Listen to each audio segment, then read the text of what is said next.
Mr. Christopher Cleary leads Verizon's cyber strategy and strategic engagement with the Department of Defense's cyber community. Mr. Cleary is also a commander in the Navy Reserves assigned to Cyber Command's Joint Cyber Reserve Element as the Mission Area Director. He is a graduate of the United States Naval Academy and holds a master's in National Security and Strategic Studies from the Naval War College. Please welcome our next speaker, Mr. Christopher Cleary.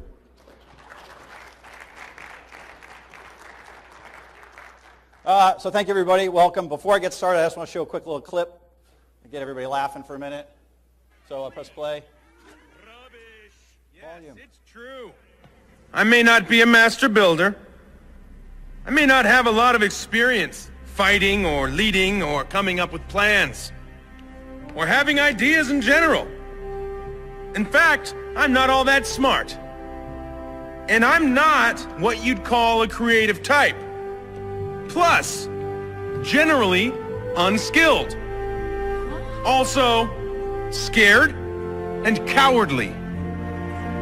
I know what you're thinking. He is the least qualified person in the world to lead us. And you are right. This is supposed to make us feel better. Well, there was about to be a but. You're a butt! So I wanted to start off with that for a little bit of expectation management while I'm up here. But what I did find funny about that clip is if you talk to some people within the community 4 years ago when we were sort of all coming up, that was probably the way the intelligence community looked at us. Maybe not as much the cowardly and the scared, but here we were these knuckle draggers in this community trying to do cyber, kind of button up to what the intelligence community did. So as we could see, me. All right, so why do you guys care who I am?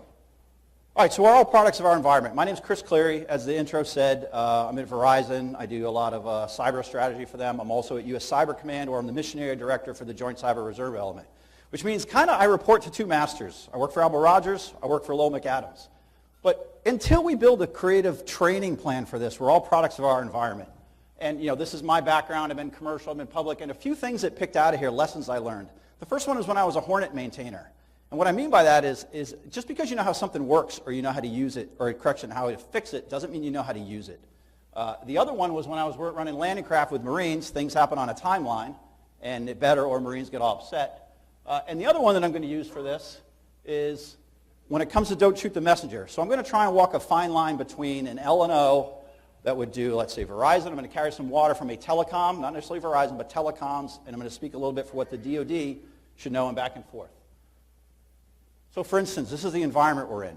When USCYBERCOM got created after JFCCNW stood down, for all intents and purposes, we transitioned from this intelligence, this James Bond community, to this military environment. And the reason I put that up there is in the Title 50 world, or the C&E world, the environment that you guys used, or the intelligence community used to spy on each other, was there kind of symbiotically, and nobody was really interested in bringing it down. Well, as soon as you introduce the Title 10 community into this, the people who were the infrastructure providers their ears start to perk up a little bit. And the reason I say that is because, for the most part, the military kind of breaks things. There's not a lot of weapon systems out there that plant flowers in the ground. When you are introduced, and cyber probably in the future will be no different, it's going to disrupt the environment a little bit. So when it comes to messaging, the other side that we got to work around is in messaging. For the DoD to talk to those defense contractors to make these things, that is a perfectly acceptable thing. Everybody in America, we see a Northrop Grumman commercial was on during the Super Bowl, yet none of us can buy anything from Northrop Grumman. Now, when this happens, this is bad for everybody. The fact that the National Security Agency and the telecoms, I'm not going to speak Verizon, I'm going to speak telecoms, were associated with some of the Snowden links did not do us any favors. And at the end of the day, there's only really one thing that the telecoms are concerned of. Anybody? Money, right? So that hurt our bottom line, and there's a sensitivity to this. One of the things that this community has to do a much better job of is differentiating between these two organizations. And this is water that I carry to Verizon all the time, because people in Verizon, I'll give you an example, or in the telecoms, they're not service integrators. We're a communications company, which means guys who look like me are sort of like unicorns in those environments, as opposed to Northrop Grumman, McDonnell Douglas, Lockheed Martin. You can't throw a stick without hitting a retired general, a colonel, a pilot, a so-and-so. In the telecoms, they don't get our mission. And right now, even today, they equate these as the same thing. So there's a sensitivity to doing work with these guys because of the relationship that's perceived by the customers of these guys. All right, but genie's out of the bottle, and I'm going to give you a little case study and run through this very quickly. So if you look at the Predator as an example, the Predator started back in, 1994, kind of a joint Air Force CIA program as an ISR tool. At some point, some guy said, wow, hey, we could put a missile on that thing, turn it into a weapons system. And in 2002, I think the first two Predator strikes, one was trying to kill Mullah Omar in Afghanistan. They killed some guy who wasn't Mullah Omar. And the other one was, if you guys read the book Battle of Roberts Ridge or Tor Bora, when the Chinook went down, there were planes doing strikes on that machine gun bunker until they were called off station so a Predator could come in and fire a missile at that thing. That was a classified program at the time. Nobody really knew about it. But now introduce, hey, well, this is cool. If that's cool, we can make a bigger one. So we made the Reaper. And by 2008, this capability now exists with our Air National Guard units. In 2008, an F-16 squadron stood up. They were replaced with all Reapers. And today, the Reaper's now even being given overseas. So you took something that in 2002 was a classified, do we want to talk about program, to 2013, we're selling it to our allies. So how does this kind of impact this mission space as far as we're concerned? Well, in we had JFCCNW and JTF-GNO, a defensive mission. So I showed up at JFCCNW back in 2008 as the China OPT lead. There was a time inside the building that we couldn't use the word computer network attack because the intelligence guys got all bent out of shape over that. So we were in an organization whose mission statement said we did this, yet we couldn't say it even amongst ourselves. 2010, we stand up USCYBERCOM. Around this time frame, I deployed to Iraq as the OIC of the mission out there. Actually, I was two behind Greg. Greg was also the OIC out there. But it was this, hey, we're trying to figure out what to do with the community. Advanced 3 more years. We announced the activation of the National Mission Force Headquarters. This is where not only did sort of the defense contractors all begin to salivate, the telecoms start to listen a little bit more closely now because one of the acknowledged missions, this is the first time that we did it to my knowledge, we said offensive cyber operations. Okay. I'm a little more interested now. I'm paying attention. And by 2016, we're now talking about 4 joint force headquarters, 133 teams. Whether we like it or not, the space has become militarized. The genie is out of the bottle. And in my opinion, what I believe, in 5 or 10 years from now, you're going to go to defense shows like you go to the AUSA shows with tanks and planes and artillery pieces and machine guns, and you're going to see a weaponized cyber environment. We can say that it may not happen, but the reality is it's going to happen. It's just going to take a little while to get there. So, but does that change what you guys are doing? So this is kind of, I gave a couple of these slides out at a DEF CON talk a couple of years ago, but when I talk to the guys at Verizon or telecoms who are trying to understand your mission, this is some of the water I carry to them. I say, look, we live in a spectrum of conflict.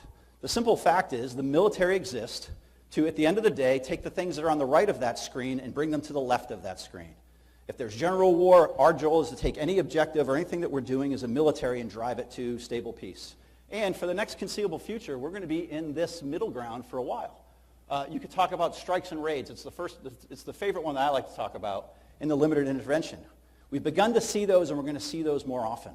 Stuxnet was a strike or a raid, depending on how you want to classify it. Limited in scope, limited in duration, was designed to do a specific thing. But the planners who put that together, you have to know that in some room, in some back thing, there was a follow-on operation had Stuxnet not gone the way we wanted it to, and the Iranian military program continued to develop that capability. We didn't need to go there. The program was degraded. But the other thing that this community has got to understand is that even within that huge spectrum of conflict, offensive operations are straddled through all of them. Now, somebody else in the back said the Talon Manual. It stole a little bit of my thunder. I'm going to talk about that again.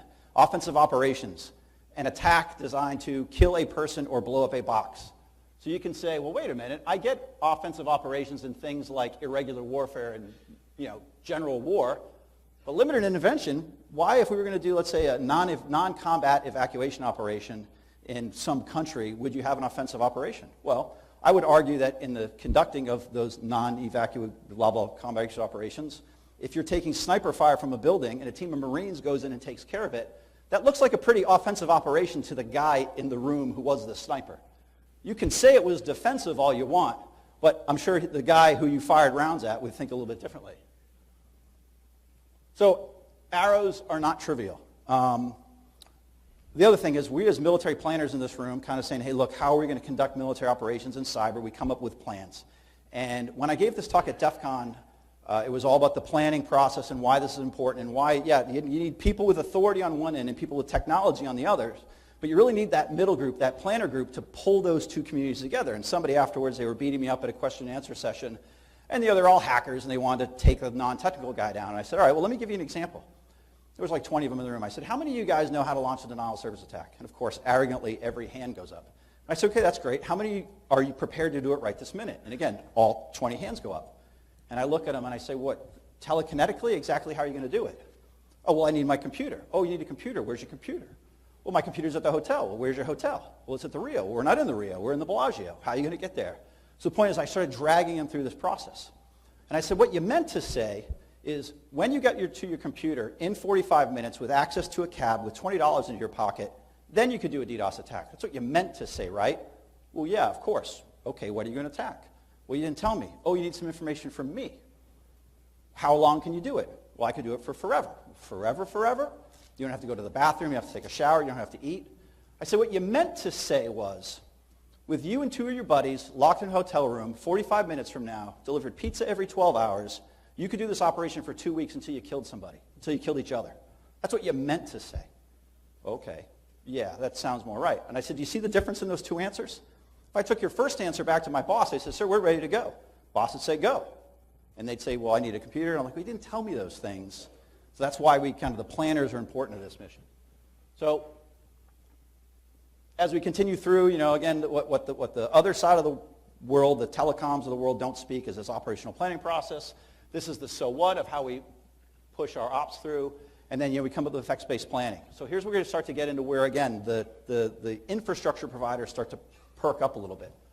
Well, when our bad guys who have similar, probably effects-based planning models, they probably don't call it the same thing, but they're going to start going into center of gravity analysis if they want to attack the Department of Defense or whatever. They're eventually going to run down to some vulnerability, which of course becomes the objective, which a task is directed at. So when there comes a point that the gig is as hardened and as a Fort Knox and as impenetrable as, it's completely impervious to the adversary's attack, we all know that's not going to happen, but let's just say that it did. Well, what's your next step? Well, if I'm a planner, I'm just going to move to the next point out. Well, very, very quickly you get into commercial infrastructure. Commercial infrastructure is not protected or guarded the same way that your infrastructure may be, but it'll deliver the same effect by the adversary. Okay, so 50 Shades of Gray. So when I was at Cybercom doing an OPT thing, one of my best friends who I now work with at Verizon was a Green Badger, did a lot of stuff for NSA, was a Verizon Network engineer. He's in my office. And I'm showing him something that looked like this, was a scheme of maneuver that I had, doing something against the Chinese. I'm really proud of myself. Whiteboard, we've all done it with the arrows and the drawings and the stuff. And I'm explaining it to him because, again, I'm very proud of what I put together. And he looks at it and he goes, Chris, I get what you're trying to do, but I'm going to tell you flat out, you have no idea the way the network works. And he was right. I didn't. And I think a lot of the people in this environment look at the network sort of like a wormhole. Hey, we're the good guys. We're on this end. We have a tool or a capability. We want to get the bad guy on the other end. We're going to inject our tool here. It's going to come out of the other end and achieve our effects. Mission over. Well, that couldn't be further from the truth. So this is, again, I had to take some signage off here to protect stuff, but this is Verizon's network. Verizon manages over 5,000 networks in 140 countries. 300,000 individual pieces of networking and mapping equipment that make all that possible. Something in the order of 72% of all network traffic on the planet hits a Verizon node before it gets from source to destination. That's a ridiculous visibility into the environment that only the telecoms have. All right. So what's the problem, right? Again, another kind of a Verizon, that's all the places we do business. So when I say red is the new green, that goes back to the money thing, right? Our red space is our green space. That's where we make money. That's where our customers are. That's how we generate our revenue. Going back to the point of all the telecoms, as altruistic as they may want to be, their number one job at the end of the day is to make revenue, provide services to customers. So then the question comes down is, well, where is our green space, your red space? There's some likely customers, likely candidates up there. Not to call them out directly, but those are places that their telecoms do business. So when you're going to plan an operation and you're starting to look at critical dependencies of both the adversary and yourself, you might start running up against problems that you haven't even come up with policies to address yet. Again, the telecoms are very interested in how this is going to play out. Oh, sorry. All right, so why do we care? This is kind of from the telecoms perspective. Now I'm going to carry a little bit of water back to you guys. All right, when we build networks, sonnet rings, all this other stuff, when the networks were originally laid out, they were designed to survive natural disasters and nuclear blasts. So if I want to get a piece of 1 or a 0 from Boston to Los Angeles, and let's say it travels to Chicago, if I turn Chicago into a smoking crater, the traffic's still going to get from Boston to Los Angeles. I don't really care about going to Chicago anymore because Chicago's not there. But the critical dependencies, as you go from sort of the ways that we build networks now to, again, I want to call out, sorry, I forgot to say this a few slides ago, that Mother Nature is not a maneuvering adversary. That's another one. We're very good at hurricanes, disasters, all that other stuff. But Mother Nature they don't have branches and sequels that our adversaries have. So we say not only do we build a redundant, or the telecoms, again, this is very telecom-ish for the most part, not only do we build sort of redundant systems in the United States, but we carry them worldwide. To include, all our transatlantic and trans-Pacific routes, which have dependencies and redundancies and all that other stuff. And one of the things you got to understand about the telecoms, who are in it for the money and are responding to customers' needs, is that when things go south, we respond. And sometimes we respond without anybody telling us to do. This picture right here is one of my favorite ones. Every vehicle on that bridge is a Verizon truck. Those were the first trucks that rolled into New Jersey after the hurricane. There was a Humvee in front of this convoy. And the very first trucks that rolled in were Verizon trucks to get up telecommunications. Verizon, as an example, has the 3rd largest vehicle fleet in the country. I didn't know that until I worked there. I thought it was an interesting fact. To respond to these things. Colorado wildfires. When people were evacuating from Colorado, Verizon went out and stood up all these additional mobile trucks. So as people were on the evac routes out, everybody in their cars who were going to make phone calls or try and get on their phones had connectivity as they were evacing out of the area. And then earthquakes and tsunamis, which I'm going to talk about now real quickly. The Taiwan Earthquake, December 2006, one of the largest undersea cable disasters that ever happened. But just as a fact, what we're good at is restoring that. Within 24 hours, basically all connectivity was reestablished between the customers that those cables were servicing, based on mesh technology and the way that we respond to that. The Asian Pacific mesh, this is the tsunami in Japan, 8 breaks and 5 wires. Japan lost no connectivity. 0. They didn't see any outage whatsoever during that tsunami, with the exception of one customer, and that was DISA. And the reason was, for whatever reason, DISA chose not to go with the mesh technology and only had things going on one particular fiber. That's all they wanted to pay for. As an example, the fiber got cut. We responded to service level agreements, but I believe whatever that connectivity was out for something like 2 weeks, where everybody else on the island didn't lose anything. Okay, so the Talon Manual, you already brought that up. And I kind of was going to talk about this in the beginning, and I'll just hammer home it now. When, in 2012, when the Talon Manual was released, it actually started in 1999. It got sidetracked because of September 11th. It was revisited after the Sony attacks in 2007. It was finally published in 2012. For those of you, has everybody read this book, by the way, or at least have it on their desk and flip through it? Does everybody know what it is? Because if you don't know what this book is especially in your professions, you better start flipping through it. Now, it's not doctrine, it's not law, it's kind of a bunch of lawyers that got together to sort of theorize how you can work through the environment. But the Verizons of the world, we're interested in this. We're pretty good at dealing with all the rest of it. The espionage, the things that we'll do, the managed security services, because they're not interested in breaking anything, again, what the Title 50 world's sort of interested in. When this transitions, i.e. Cybercom builds teams and teams take actions and actions go to respond to things with COCOMs, well, this is something that keeps us up at night. Again, we're not prepared to defend networks kinetically as some of the other guys are. We don't work that way. And more importantly, attacks against objects. So we say, well, Verizon, again, this is where all the lawyers would get involved and do the debates back and forth. Well, that's civilian infrastructure. It's non-targetable. Well, as soon as it becomes associated with a military mission, it is very targetable. The simple fact that we provide connectivity to anything that has a uniform at the other end of it makes that all critical infrastructure legitimate to attack by our adversaries under whatever conditions we would find ourselves in. Your networks, even the DODN I use an example, even the DODN is made up of mostly commercially managed and provided infrastructure. So you may think you own the DODN, But when things go out in the doten, a lot of them are phone calls to service providers. Hey, why is this line down? Well, it's cut or it's broke or we got something on it and we're providing. You're responding to it per whatever our service level agreements are. Which brings me to my other thing. The bad guys might always be the problem. So some of the things that you guys haven't even thought about yet is how are you going to start to bounce up against the commercial providers when you want to do things when it comes to things like service level agreements, acceptable use policies. There's things that telecoms do for other customers that we're not going to talk about in this room. There's things that telecoms do for the Department of Homeland Security as critical infrastructure that we should. The telecoms have not really signed up for computer network attack yet. As a matter of fact, if you look at the way that the telecoms do business, a lot of that stuff is in violation of their use policies. So you may want to consider, I'm just going to launch this computer network attack, and tell them, hey guys, hey, we don't want to be involved in this because we don't want to put all our infrastructure at risk. Again, it's a conversation that needs to happen. Not that they don't want to be associated with this mission, it's just there's a lot of risk to that. And again, I go back to the slide I showed with the NSA Cybercom picture on it. A lot of those things, as legitimate as it is to do business, as the Department of Defense should be doing business with the telecoms, right now it's very hard for the public to differentiate between the Department of Defense and intelligence community. As soon as anybody with a uniform or a government whatever shows up and has a relationship with a telecom, customer base says, well, you're reading my email, you're listening to my phone calls. Not true, but again, perception's reality, it affects the bottom line. Oh, force majeure. Forgot about that. Force majeure clause. You can have an SLA all you want until somebody drops a kinetic bomb in one of your buildings and we say, sorry guys, contract right here says act of war. Sorry, love to help you, but there's nothing we can do for you. In unions, if we want to get into that. All right, so I'm over time now, but this is kind of what I wanted to leave you guys with.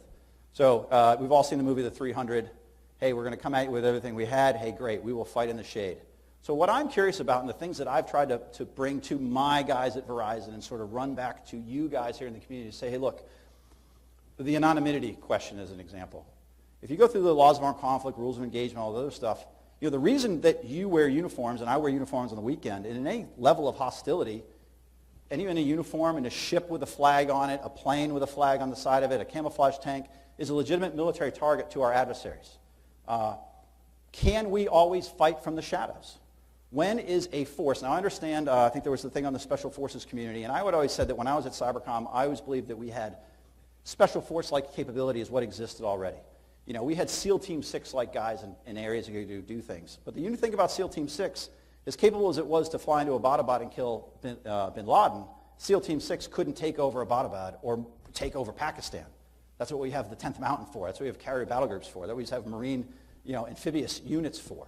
Yeah, and those guys are a lot less trained, but that's what happens when you have mass numbers. You don't get the specialization, you get what you need. So the idea is it possible to build a system that by its very definition is identifiable, attributable, and attackable to our adversaries?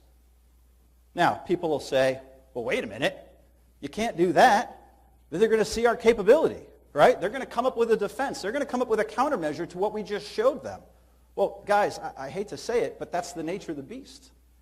Tell me a weapon system that exists today that as soon as it hits the street, our adversaries aren't figuring out a way to defend against it or defeat it. Now, in the cyber world, you can argue that, yeah, well, they could do that as soon as they see the code, they could have a patch out immediately. All right, well, but if you took the costs to make that code compared to the cost it take to make a Raptor, I'm sure there's a trade-off there. Yeah, you might have to go back to the drawing board, but it'll probably take a smart guy another 2 weeks to write a different version of the code, costs a little bit of money, and you get the new code out of the and they'll do it. That is the nature of the beast. It's going to be faster. It's going to be harder. But the other thing I say about this slide, and again, most of you Army guys I'm sure will agree with me, is the 50 caliber smoothbore musket is effective today as the day it came off the mint whenever it was made. I challenge anybody in this room to call it an obsolete weapon and stand in front of it. And there's lots of cyber tools that do the same thing. I don't care when we put out patches or notices and say, hey, we got to fix this. You always find vulnerable systems to that attack. There's nothing that is ever perfectly patched. So the simple fact that we tell people what we're doing, well, it gets into their OODA loop, right? Then they've got to spend time to create a defense. And again, you could get into the whole information operations side of it, but again, it doesn't change things. So again, a war platform there, a cruiser, that's a Aegis class cruiser. The reason I call that one out is Again, talking about military systems, name me a military system that when the requirements went to the designer, the ability to take damage and fight through that is not a predefining characteristic of that platform. It makes it more expensive, right? Tank is a lot more expensive than a Humvee, but a tank is designed to take damage. A warship is designed to take damage, and it's designed to also deliver damage via its weapon systems. I think the telecoms would look at it and say, well, we kind of want to maybe be in the warship business, not in the weapons business, because that's not what we do. I would say, hey, we're not going to make that kind of stuff. Again, so is it possible to do that? Because I argue that as this environment advances, you're eventually going to get to a point where you have to build systems like that. That you're going to have to start fighting in the environment and be acknowledged that you're out there on patrol. Again, it's a theory, it's a think piece, go to the designers, put some requirements out, but you're going to have to make a system, because if you continue to fight from the cloud or you fight from hidden points, somebody somewhere is eventually going to say, look, you're fighting from cover, you're masking yourself, you're a uniformed soldier, you've got to be out there in the environment, you have to be identifiable, you have to be engageable. So I end this as I'm over time, the one team, one fight. The only way that you guys are eventually going to be successful in your mission is to have that relationship with the service providers. The service providers have made the environment. They know better than anyone how a 1 or a 0 gets from point A to point B.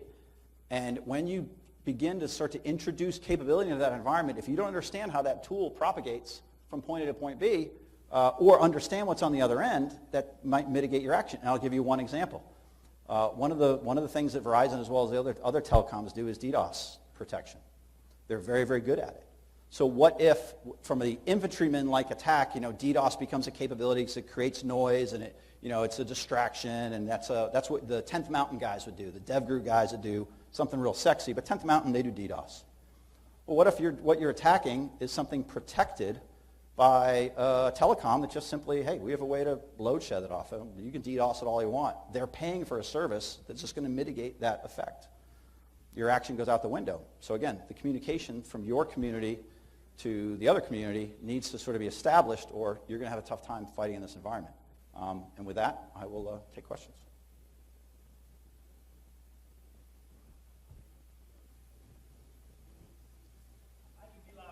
Yeah.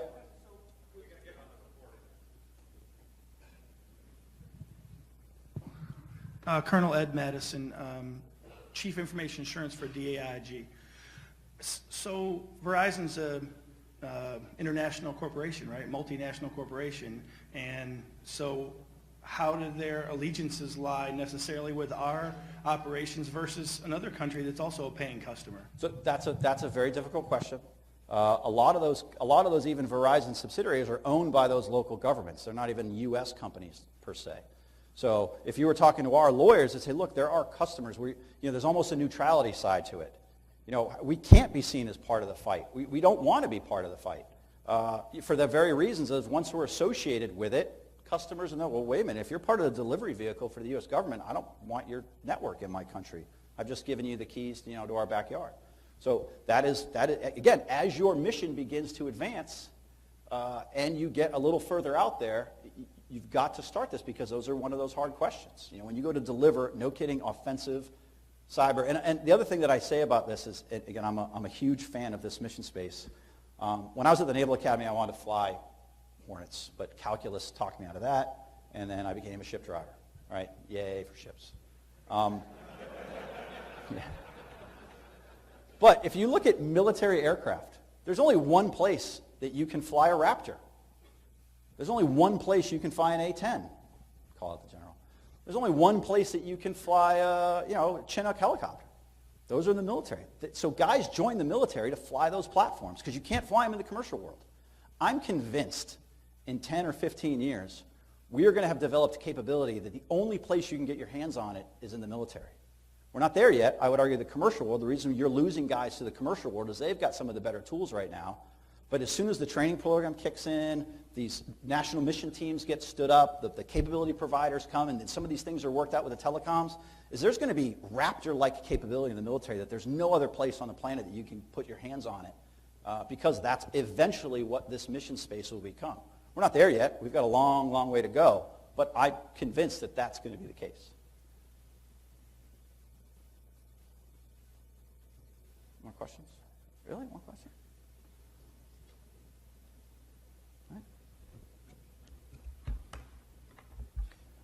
All right, great.